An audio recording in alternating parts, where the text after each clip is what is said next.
Hello and welcome to Rookies Learn to Crochet. This is Amber Johnson with Craftaboo and I'm so glad to have you here.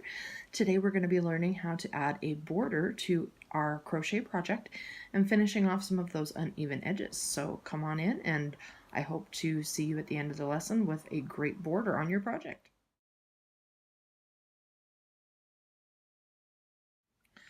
Alright, so as you can see, this is a project that I have just finished that you will be finishing at the end of one of your lessons. It's a dish rag or washcloth or whatever you want to call it.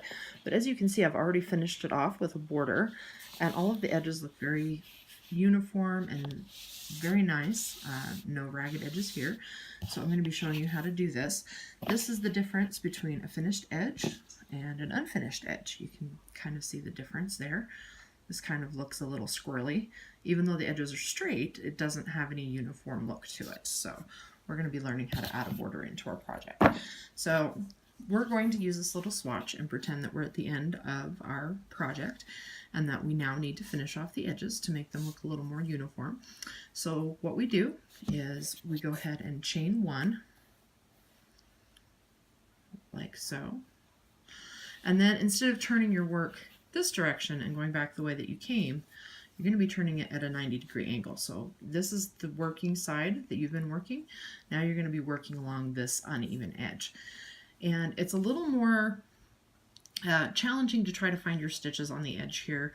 What I just tell everybody is to just kind of eyeball it. There's no real rhyme or reason to how many stitches you should be doing. Just eyeball it so that you're not putting too many in one spot and you're also not spreading them out too far and making your work curl in. So we will go ahead and start with putting a stitch right there in the first one, and we're just going to be doing single crochets around the edge.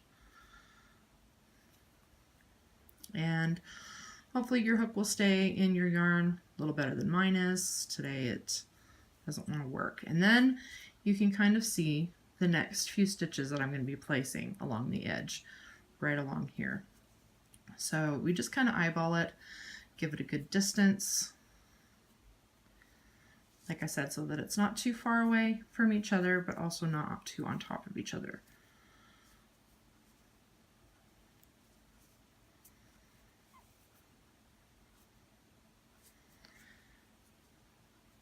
And I think we're going to put one right here.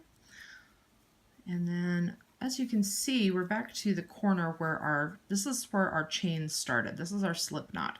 This is considered the corner of your project down here at the bottom. So when we get to the corner, we put 3 stitches in the corner. We put one for the row that we're already on, one in the middle as the turning chain, and then one more as the start of the next row's chains or the next row's stitches.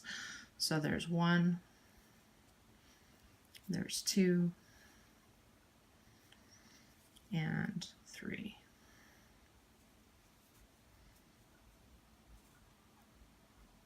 If you can get your yarn to cooperate. And then I give the slip knot a good tug to keep it nice and snug.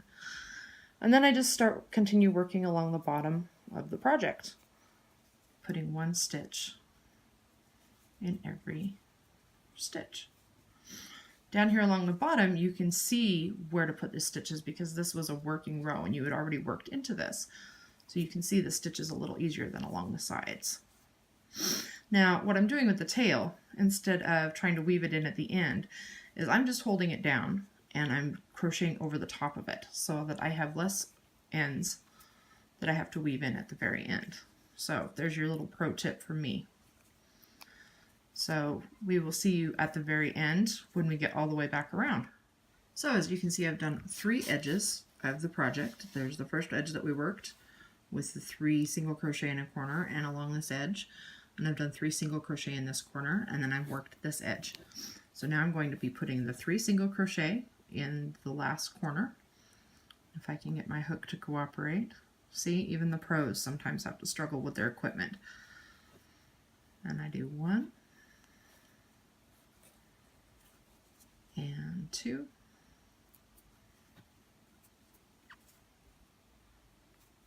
and 3, all in the same stitch. And the top row is the one that we just finished working, so the stitches are going to be easy to find along there, and you just finish by putting 1 stitch in every stitch. to finish off your border.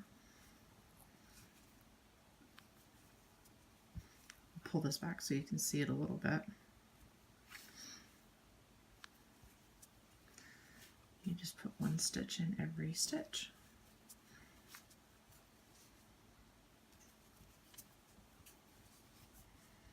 And then when you get to the end again, back where we started, we would just put 2 stitches in this corner because we already chained the 1 to be able to start down here. So we just do 1 and 2.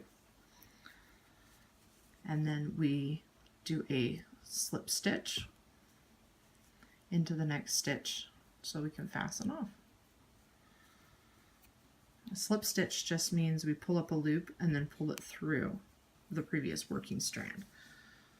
And then you would just cut your yarn and pull it through and fasten it off, and then you would have your little swatch. So that was it's fairly straightforward on how to make a border. It's more a matter of just eyeballing your project and seeing where you can put your stitches. But now you can see there's a nice even edge along all 4 sides of your project. So I hope you got some information out of that and you can put that to good use, and I will see you back here the next time. We will be working on your half double crochet stitch and working on a new project. So I will see you then.